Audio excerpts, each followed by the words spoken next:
Hello everyone, welcome back to my channel the fellowship of the pen. So आज हमारा जो topic रहेगा वो रहेगा कैरोलिन एज। ठीक है, तो स्टार्ट करते हैं हमारी सीरीज़ को।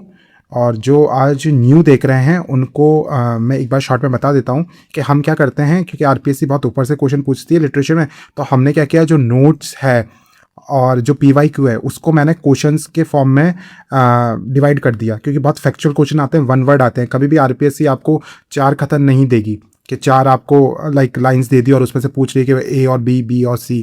तो लिटरेचर में बहुत सिंपल क्वेश्चन और सरफेस से आते हैं, तो इतना ज़्यादा पढ़ने की ज़रूरत नहीं है कि आप 10-15 दिन स्पेंड कर रहे हो कैरोलिन एज के लिए। आप फैक्चुअल पढ़िए, आप टू द पॉइंट पढ़िए। So let's begin. ठीक है, सो फर्स्ट ऑफ ऑल जो कैरोलिन एज होती है, कैरोलिन एज कब से स्टार्ट होती है? तो 1625 से लेके 1649 तक रहती है। ठीक है, कैरोलिन एज कब स्टार्ट होती है, इसका कारण क्या है? क्योंकि चार्ल्स जो फर्स्ट थे वो अब राजा बन जाते हैं। ठीक है, जेम्स जो वन थे वो उनकी डेथ हो जाती है। ठीक है, फिर क्या होता है, चार्ल्स जो वन है वो राजा बन जाते हैं, इसलिए 1625 में, इसलिए इस एज को 1625 टू 1649 माना जाता है। 1649 में चार्ल्स को जो है ना उससे वो मर जाते हैं, क्योंकि वहाँ सिविल वॉर हो जाती है 1642 में, है ना। और फिर है ना कॉमनवेल्थ एज आ जाती है 1649 से। ठीक है, और अब जो ये कैरोलिन एज है, ये कैरोलिन एज के अंदर थीम्स क्या रहती है? तो यहाँ पे ना राइज ऑफ कैवेलियर पोइट्री। ठीक है, कैवेलियर पोइट्स और कैवेलियर पोइट्रीज यहाँ पे परपेचुएट हुई थी। और यहाँ पे है ना लाइक मैचुरेशन दिखता है, यहाँ पे रिलीजियस एंड प्रोज राइटिंग में क्या दिखता है, मैचुरेशन दिखता है। और फिर at the end of the day, मतलब इसके एंड में 1642 में तो सिविल वॉर हो जाती है यहाँ पे। ठीक है, so let's begin with the questions। ठीक है, question number 1, the Caroline age correspondence to the reign of which monarch? तो जैसे मैंने बोला अभी कि चार्ल्स वन। ठीक है, तो चार्ल्स वन 1625 के अंदर एसेंड हुए थे, इसलिए 1625 से कैरोलिन एज स्टार्ट होती है। The term Caroline is derived from which Latin name?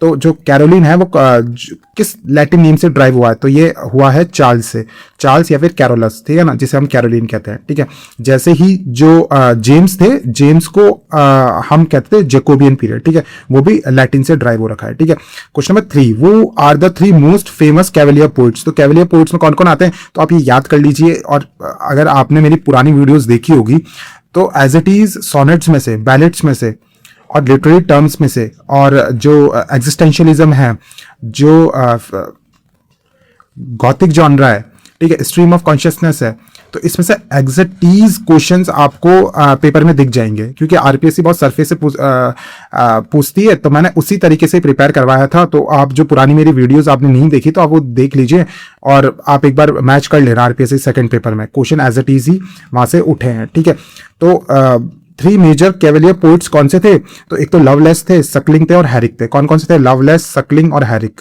ठीक है, आप याद रखना, लवलेस, सकलिंग और हैरिक, ये कौन थे? कैवेलियर पोइट्स थे। ठीक है, अब कैवेलियर पोइट्स क्या होते हैं? जो लॉयल थे, जो लॉयलिस्ट थे, जो कि है ना सपोर्ट करते थे किंग का, तो उसे कैवेलियर पोइट्स में माना जाता है। तो लवलेस, सकलिंग और हैरिक थे। ठीक है, question number 4, which movement opposing the high church tendencies of Charles one gained political power during the as?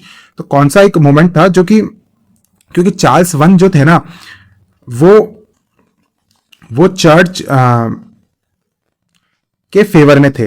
ठीक है, वो हाई चर्च की टेंडेंसीज थी चार्ल्स वन की। वहीं जो प्यूरिटन जो थे, प्यूरिटन वो चाहते थे कि भाई ये चर्च को है ना हमें थोड़ा सा है ना साइड करना चाहिए, और हमें बैक टू, और ज्यादा जो रिलीजन है ना, ये चर्च क्या कर रहा है, चर्च है ना ज्यादा इंटरफेयर कर रहा है, या फिर चर्च है ना पॉल्यूट हो चुका है। ठीक है, तो है ना चर्च से हमें डिस्टेंस बना देनी चाहिए। और एक नया मूवमेंट चला था प्योरिटेनिज्म। ठीक है, ये कहता था कि लाइक चर्च को और ज्यादा प्योरिटी की जरूरत है। ठीक है, हमें और ज्यादा ऑर्थोडॉक्स जाना चाहिए। ठीक है, और इसके अंदर प्योरिटेनिज्म की जो फेमस राइटर है वो कौन है? मिल्टन है। ठीक है, मिल्टन प्योरिटिज्म में आते हैं। वहीं जो चार्ल्स वन के जो सपोर्टर में थे, जो हाई चर्च टेंडेंसीज रखते थे, वो कौन थे? वो कैवेलियर पोइट्स थे, जो कि थे लवलेस, सकलिंग और हैरिक। ठीक है, क्वेश्चन नंबर 5, वो wrote the famous collection of poems Hesperides? तो ये किसने लिखा? जो कलेक्शन ऑफ पोएम हेस्पेरिडीज, तो ये किसने लिखा? तो रॉबर्ट हैरिक ने। याद रखना, इंपॉर्टेंट है। हैरिक कहां से स्टार्ट हो रहा है? एच से। हेस्पेरिडीज कहां से स्टार्ट हो रहा है? एच से। ठीक है, और ये कब हुआ था? 1648। तो याद रखना, जैसे एच है ना, तो एच को ऐसा कर देंगे तो 8 बन जाएगा। ठीक है, तो आप लाइक आपको ये ट्रिक्स बनानी होगी, ट्रिक्स बनाओगे तभी आपको एग्जाम डे पे ये चीजें याद रहेगी। तो एच से हो गया हैरिक, एच से हो गया हेस्पेरिडीज और 8, ठीक है। तो याद रखना 1648, ठीक है। तो क्या आई थी, कलेक्शन ऑफ पोएम्स आई थी हेस्पेरिडीज 1648 में, किसने लिखी, रॉबर्ट हैरिक ने। मैं बात 5-6 बार इसलिए रिपीट कर रहा हूं ताकि आपको इसी क्लास में याद हो जाए, ठीक है। गैदर या रोजबर्ड्स which while ye may is a famous line by, तो ये रॉबर्ट हैरिक की लाइन है, गैदर ये रोजबर्ड्स वाइल ये में, तो है ना, ये जो है ना, ये किसकी लाइन है, ये रॉबर्ट हैरिक की है ना। ये पूछा गया है क्वेश्चन, इसलिए मैंने ऐड कर दिया इसे लाइन 2, ठीक है। Question number 7, which cavalier poet wrote to Lucasta going to the wars, ठीक है ना। तो किस कैवलियर पोइट ने ये लिखा था, ये लिखा to Lucasta going to the wars, है ना। तो ये रिचर्ड लवलेस ने लिखा था। ये किसने लिखा था, रिचर्ड लवलेस ने। अब ये मक करना पड़ेगा आपको, ठीक है। तो ज्यादा मक करने की जरूरत नहीं है, अगर शॉर्ट में आपको बस इतना याद रखना है कि कैरोलिन जो एज होती है वो कब से कब तक होती है, तो ये होती है 1625 से 1649, ठीक है। और इसके अंदर कैवलियर पोइट्स कौन थे, तो ये आपको याद रखना है, लवलेस थे, हैरिक थे और सकलिंग थे, ठीक है। उसके बाद में आपको ये याद रखना है कि जो इसके अगेंस्ट, जो चार्ल्स वन के अगेंस्ट जो एक मूवमेंट चला था वो कौन सा था, प्योरिटिनिज्म था, है ना। और इसमें कौन थे, मिल्टन थे। और फिर आपको ये 2 चीजें याद रखना है कि भाई ये अपना हेस्पेरिडीज 1648 के अंदर जो लिखी गई थी वो किसने लिखी, तो रॉबर्ट हैरिक ने लिखी, ठीक है। और ये जो लाइन है गैदर ये रोजबर्ड्स, तो ये किसने लिखी, ये रॉबर्ट हैरिक की है, ठीक है। और ये जो to Lucasta going to the wars, ये किसने लिखी, लवलेस ने लिखी, ठीक है। Question number 8, what was the primary literary style of the cavalier poets, तो ये कैवलियर पोइट्स किस तरीके से, कैसा लिटरेरी स्टाइल था इनका, ठीक है। तो ये है ना क्या करते थे, ये है ना, ये मेटाफिजिकल कंसीट का यूज नहीं करते थे, वो जॉन डन थे, है ना। ये कहते थे लाइट पॉलिश्ड और कोटली, लाइक क्योंकि ये है ना चार्ल्स वन के सपोर्ट में थे, तो ये कोटली लिखेंगे, ये लाइक अपीज करने वाली, ठीक है।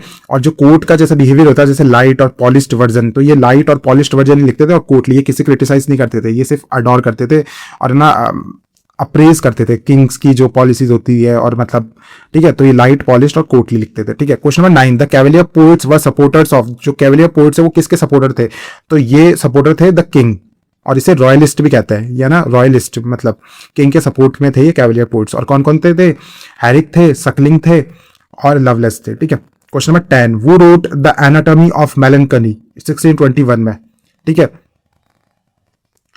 तो ये रॉबर्ट बर्टन लिखते हैं, कौन लिखते हैं, रॉबर्ट बर्टन लिखते हैं। और क्या नाम है बुक का, द एनाटॉमी ऑफ मेलनकनी, क्या है, द एनाटॉमी ऑफ मेलनकली 1621 में आती है ये, ठीक है। और अपडेट होती है कैरोलिन पीरियड में, और कौन लिखते हैं, रॉबर्ट बर्टन से लिखते हैं, ठीक है। मेलनकनी को कौन लिखते हैं, Burton. Question number 11, which work by Thomas brown is a famous meditation on death and mortality, Thomas brown का कौन सा वर्क है जो कि मेडिटेशन करता है डेथ एंड मॉर्टेलिटी पे, मतलब उसके ऊपर क्वेश्चन करता है, उसके ऊपर डिस्कस करता है, ठीक है, उस पर थॉट्स व्यक्त करता है, ठीक है। तो वो था ये हाइड्रोटेफिया, ठीक है, अर्न ब्यूरियल, है ना। इसका एक और नाम है अर्न ब्यूरियल, जिसे कहते हैं हाइड्रोटेफिया, ठीक है। क्वेश्चन नंबर 12 पे चलते हैं, the Caroline age officially ended with, तो कैरोलिन जो एज होती है जैसा हमने डिस्कस किया था कि ये एंड होती है the death of Charles one, 1649 में चार्ल्स वन की डेथ हो जाती है, उसके साथ ही कैरोलिन एज एंड हो जाती है, ठीक है। और फिर इसके बाद में कॉमनवेल्थ एज आ जाती है, जहां पे कोई भी किंग नहीं होता, और जो कॉमनवेल्थ होता है, जो मिनिस्टर्स होते हैं वो पूरे इंग्लैंड को संभालते हैं। और फिर 1660 के अंदर वापस किंग को रिस्टोर कर दिया जाता है, जिसे हम कहते हैं रिस्टोरेशन एज, ठीक है। Question number 13, who is known for the poem to Althea from prison, तो ये किसने लिखी, तो ये रिचर्ड लवलेस ने लिखी, किसने लिखी, रिचर्ड लवलेस ने, ठीक है। ऊपर हमने एक और रिचर्ड लवलेस की पोयम देखी है, ठीक है। और ये जो टू अल्थिया फ्रॉम प्रिजन, ये भी लवलेस ने लिखी है, ठीक है। Question number 14, the cavalier poets are often refer to as, जो ये कैवलियर पोइट्स है इसे और भी एक नाम से जाना जाता था, तो इन्हें नाम से जाना जाता था द ट्राइब ऑफ बैन, ठीक है। क्यों, क्योंकि बैन जॉनसन थे ना, वो भी बड़े कोटली थे, वो भी है ना लाइक किंग के खास थे। और ये तो है ना, जो बैन जॉनसन थे ये अनऑफिशियली पोइट लॉरिएट भी थे, ठीक है। तो जो बैन जॉनसन है, तो इनको जो कैवलियर पोइट्स है इनको द ट्राइब ऑफ बैन भी कहा जाता है, ठीक है। ये इंपॉर्टेंट है। क्वेश्चन नंबर 14, ठीक है। Question number 15, which religious poet wrote the temple, temple किसने लिखी, तो ये तो बहुत इजी क्वेश्चन है, जो कि हमने मेटाफिजिकल जब टॉपिक किया था तब भी किया था, कि जिसने मेरा मेटाफिजिकल पोइट्री का पोइट्स का वीडियो नहीं देखा है तो आप मेरे चैनल पे जाके आप देख सकते हैं, ठीक है। तो द टेम्पल किसने लिखी, जॉर्ज हर्बर्ट ने लिखी। रिचर्ड क्रैशो कौन थे, रिचर्ड क्रैशो थे जो कि स्पिरिचुअल बातें करते थे, ठीक है। और हेनरी वॉगन ने कौन सी लिखी थी, सो हेनरी वॉगन का फेमस है रिट्रीट, ठीक है। द रिट्रीट लिखी थी, द वर्ल्ड एंड पीस लिखी थी हेनरी वॉगन ने, ठीक है, और जॉर्ज हर्बर्ट ने टेम्पल लिखी थी, ठीक है। Question number 16, John Milton's Lycidas is a pastoral elegy written in which age. तो एक तो आपको याद रखना है, जो जॉन मिल्टन ने जो लिसिडियस लिखी थी ये क्या थी, एक तो 1637 में लिखी, ठीक है। एक तो लिसिडियस लिखी किसने, एक तो क्वेश्चन ये आ जाएगा जॉन मिल्टन ने लिखी, लिसिडियस लिखी किसने, जॉन मिल्टन ने लिखी है। फिर लिसिडियस लिखी कब, 1637 में लिखी। फिर ये थी क्या, ये पेस्टोरल एलेगी थी। और ये लिसिडियस लिखी क्यों, क्योंकि किंग एडवर्ड की डेथ पे जॉन मिल्टन ने लिसिडियस लिखी थी। और ये क्या है, ये एक एलेगी है, पेस्टोरल एलेगी है ना। और ये लिखी कब, तो ये कैरोलिन एज, क्योंकि 1637 में कौन सा एज है, तो कैरोलिन है, तो ऑप्शन नंबर सी हो जाएगा, ठीक है। Question number 17, what is the central theme of cavalier poetry. तो जो सेंट्रल थीम कैवेलियर पोइट्री की सेंट्रल थीम क्या होती थी, तो ये क्या करते थे, ये है ना लाइक प्रेजेंट को एंजॉय करो और कोर्टली लव, ठीक है। लाइक हमारे हाथ में पास्ट है नहीं, पास्ट हो चुका है, ठीक है। जो फ्यूचर है वो आने वाला है, उसकी टेंशन लेने में भी कोई मतलब नहीं, हमारे हाथ में प्रेजेंट है। तो प्रेजेंट में हम क्या कर सकते हैं, एंजॉय द डे, हम डे को एंजॉय कर सकते हैं, जिसे ही कहा जाता है कार्पे डियम, एंजॉय द मोमेंट, ठीक है। और इसके साथ में जो कोर्टली लव, ठीक है, तो कार्पे डियम और कोर्टली लव कैवेलियर पोइट्रीज की सेंट्रल थीम थी, ठीक है। Question number 18, which Caroline author wrote the complete angler. तो ये कंप्लीट एंगलर किसने लिखी, तो आइजैक वॉल्टन ने लिखी। एक चीज याद रखना, आइजैक वॉल्टन ने जो जॉन डन है ना, डन की बायोग्राफी किसने लिखी, तो वो भी आइजैक वॉल्टन ने लिखी, ठीक है। और ये आइजैक वॉल्टन है ना, इन्होंने कौन सी बुक लिखी, तो ये लिखी द कंप्लीट एंगलर, ठीक है। Question number 19, what was the major political conflict in the Caroline age. तो मेजर पॉलिटिकल कॉन्फ्लिक्ट क्या था कैरोलिन एज में, तो ये हुई थी द इंग्लिश सिविल वॉर हो जाती है, ठीक है। कौन हो जाती है, इंग्लिश सिविल वॉर हो जाती है, ठीक है। वॉर ऑफ रोजेस कब खत्म हुई थी, तो ये खत्म हुई थी 1485 में, ठीक है। वॉर ऑफ रोजेस कब खत्म हुई, 1485 में। इंग्लिश सिविल वॉर कब स्टार्ट हुई, ये हुई 1642 में, ठीक है। और जो ये क्वेश्चन आ जाता है द 100 ईयर वॉर, तो ये 100 ईयर वॉर हुई किनके बीच में, तो इंग्लैंड था इधर और इधर था फ्रांस। तो इंग्लैंड और फ्रांस के बीच में ही होती है। और ये कब से कब तक होती है, तो ये 1337, याद रखना 1337 से लेके ये होती है 1453, ठीक है। तो 1337 से लेके 1453 को होती है। वैसे इनमें टोटल ईयर्स हो गए 116, ठीक है। तो भी इसे क्या कहा जाता है, द 100 ईयर वॉर, ठीक है। और द नेपोलियनिक जो वॉर्स थी वो तो फ्रेंच रेवोल्यूशन के बाद होती है, जो कि 1800 के बाद दिखाई देगी, ठीक है। तो वॉर ऑफ द रोजेस देख लिया, हाथ है ना। तो कैरोलिन एज में क्या हुआ था, द इंग्लिश सिविल वॉर हुई थी। Question number 20, who was the prominent playwright during the late Caroline period. तो इसमें प्रोमिनेंट प्ले राइट कौन था, तो शेक्सपियर की तो डेथ हो जाती है इससे पहले, ठीक है। बेन जॉनसन की डेथ हो जाती है, क्रिस्टोफर मार्लो पहले ही डेथ हो जाती है। इसमें जेम्स शिडले यहाँ पे मेजर प्रोमिनेंट प्ले राइट थे इस एज में। कौन, लेट कैरोलिन पीरियड में जेम्स शिडले, ठीक है, याद रखना नाम। अगर आप नोट्स बना रहे हैं तो आप ऐड कर लीजिए। जेम्स जो शिडले थे ना, इनके 3 प्रोमिनेंट प्लेस जो थे ना, वो तो एक तो थे द लेडी ऑफ प्लेजर, कौन सा था, द लेडी ऑफ प्लेजर, ठीक है। फिर एक था हाइड पार्क, ठीक है, और एक था द कार्डिनल, ठीक है। सो मैंने ये तीनों प्लेस लिख दिए हैं, the lady of pleasure, Hyde Park और द कार्डिनल। किसके थे, ये जेम्स शिडले के थे, ठीक है। अगर डेप्थ क्वेश्चन आता है तो। Question number 21, the closing of the theatres by the Puritans occurred in which year. तो ये तो बहुत सिंपल है, 1642 में, ठीक है। जो प्यूरिटन्स ने बंद कर दिया था और वापस जो थिएटर से रिस्टोर कब हुए, तो वो हुए थे 1660 में रिस्टोर कर दिए गए थे, ठीक है। Question number 22, which poet is noted for his combination of metaphysical wit and cavalier grace. Like कौन से एक पोएट थे जिन्होंने मेटाफिजिकल विट का भी यूज किया लेकिन कैवेलियर ग्रेस भी था उनके अंदर, तो वो थे एंड्रू मार्वल। कौन थे, एंड्रू मार्वल। और एंड्रू मार्वल की एक पोयम है जो कि फेमस पोयम है, द गार्डन। कौन सी है, गार्डन। तो आप याद रख सकते हैं मार्वेलस गार्डन, तो आपको याद रह जाएगा एंड्रू मार्वल ने क्या लिखी, गार्डन लिखी। और इन्होंने मेटाफिजिकल विट का भी यूज किया लेकिन एक कैवेलियर ग्रेस में भी आते हैं, ठीक है। और आप एक चीज, ये मैं इतना हर एक क्वेश्चन में एक एक्स्ट्रा फैक्ट इसलिए दे रहा हूं ताकि अपनी जो प्रिपरेशन है वो और सॉलिड हो सके, ठीक है। क्योंकि at the end of the day हमें इंटरकनेक्टनेस प्रिपरेशन करनी पड़ेगी, हमें हमें मैट्रिक्स ढूंढनी पड़ेगी, हमें एक पॉइंट को दूसरे पॉइंट से कनेक्ट करना पड़ेगा, ठीक है। तभी इतना ज्यादा जो चीजें हैं ये मग हो पाएगी, ठीक है। सो आई होप जो भी मैंने एक्स्ट्रा इन्फॉर्मेशन हर एक पॉइंट में दी है वो आप नोट करके चल रहे हैं, ठीक है। तो एंड्रू मार्वल की क्या है, गार्डन है, और ये मेटाफिजिकल विट और कैवेलियर ग्रेस दोनों को इन्होंने एंड्रू मार्वल ने मिक्स किया, ठीक है। और एक क्वेश्चन ऐसा आ सकता है कि भाई कौन से पोएट थे जो कि पीरियड ऑफ ट्रांजिशन में थे, period of transition between Renaissance and reformation. तो रेनेसा खत्म होता है 1660 में और जो रिफॉर्मेशन आता है वो 1660 के बाद में था। तो ट्रांजिशन पॉइंट, ट्रांजिशन पॉइंट अगर पूछ लिया तो उसमें भी एंड्रू मार्वल ही आते हैं, ठीक है। तो ऐसा भी घुमा के क्वेश्चन पूछ सकते हैं। Question number 23, religio Medici is a famous prose work by. तो ये रिलीजियो मेडिसी किसने लिखा? तो ये थॉमस ब्राउन ने लिखा। किसने लिखा? थॉमस ब्राउन ने। क्या लिखा? Religio Medici. और थॉमस ब्राउन ने एक और वर्क लिखा था जो हमने पहले पढ़ा था, उसका क्या नाम था? हाइड्रियोटैफिया, जिसे अर्न बोरियल भी कहते हैं, ठीक है, ठीक है। तो थॉमस ब्राउन ने एक तो क्या लिखा था, एक तो ये लिखा है रिलीजियो मेडिसी, और रिलीजियो मेडिसी है ना, ये इन्होंने लिखा था 1643 में। अगर मग नहीं कर पा रहे तो छोड़ देना, अगर याद रह जाए तो ठीक है, ठीक है। और इन्होंने एक और लिखा था जो हमने पहले पढ़ा, जो लिखा था हाइड्रोटेफिया, ठीक है। सो मैंने ये लिख दिए हैं थॉमस ब्राउन के जो इंपॉर्टेंट जितने भी वर्क्स थे। एक तो था रिलीजियो मेडिसी, ठीक है। फिर हाइड्रोटैफिया, ठीक है, हाइड्रोटैफिया जो हमने ऊपर पढ़ा था, जिसे हम और भी कहते हैं, जिसका नाम हम पढ़ते हैं अर्न बरियल से, ठीक है। और एक द गार्डन ऑफ साइरस था, ठीक है। और फिर था सुडोक्सिया एपिडेमिका, ठीक है। तो नाम थोड़े अजीब से हैं, ठीक है, तो आप इसे मार्क कर लेना।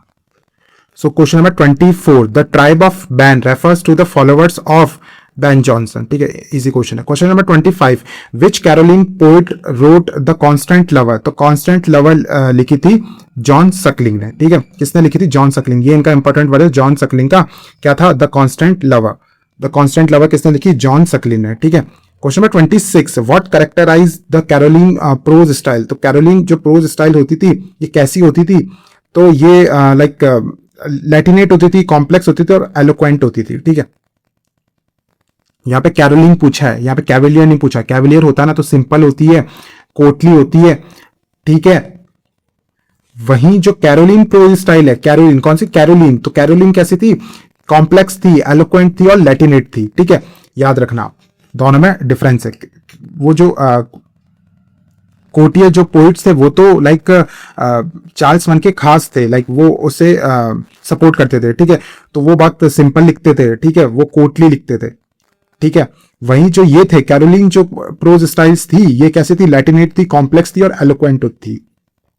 Question number 27, stone walls do not a prison make nor iron bars a cage is written by. तो ये रिचर्ड लवलेस का लिखा हुआ है, ठीक है, याद रखना, रिचर्ड लवलेस का। इनका कौन सा वर्क है जिसमें इन्होंने ये लिखा है?